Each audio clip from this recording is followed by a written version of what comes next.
महाराष्ट्रातील number 1 TV channel आवाज TV, आवाज आपल्या सर्वांचा।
गौरी पूजन होत आहे।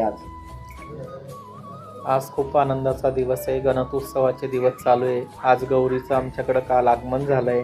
आज गौरीला 56 भोग सवासणी वगैरे आम्ही करत आहोत। आणि माझं हेच जनतेला आव्हान आहे की गौरी पूजनानिमित्त जगदंबाने विश्वाला शांती मिळाली पाहिजे, सगळ्यांना सुख शांती लागलं पाहिजे। हे जे राजकीय वादळ चालले हे शांत झालं पाहिजे आणि समाज चांगल्या याच्यात जाऊन सनातन धर्म वाढला पाहिजे, हीच गौरीचरणी आमची इच्छा आहे। जय श्री महाकाल, ओम नमो नारायण। तुम्हा सर्वांना माहिती आहे आपल्या हिंदू सनातन परंपरेमध्ये भाद्रपदाच्या चतुर्थीपासून गणेशोत्सव साजरा केला जातो। ब्रिटिश काळानंतर लोकमान्य टिळकांनी सार्वजनिक गणेशोत्सव सुरू केला, परंतु आपल्या सनातन संस्कृतीमध्ये गौराईंनाही तेवढंच अनन्यसाधारण महत्त्व दिलं गेलं। आज महामंडलेश्वर पार्वती नंदगिरी जोगी आंतरराष्ट्रीय किन्नर आखाड्याच्या उपाध्यक्ष यांच्या नेतृत्वाखाली याच गौरींचं पूजन अर्थात गौरायांचं आवाहन आणि पूजन करण्याची प्रथा आजही धुळे घराण्याच्या काळूबाई मंदिर ट्रस्टकडनं आणि यल्लम्मा मंदिर ट्रस्टकडनं पार पाडली जाते।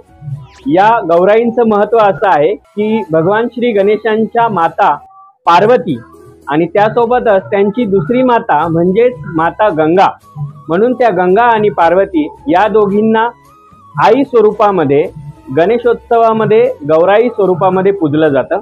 आपल्या सनातन धर्माच्या परंपरेनुसार असं म्हटलं जातं की गौराया ह्या आई आणि मातृत्व वात्सल्य स्वरूप आहे। त्या आपल्या प्रत्येक इच्छा मनोकामना पूर्ण करतात।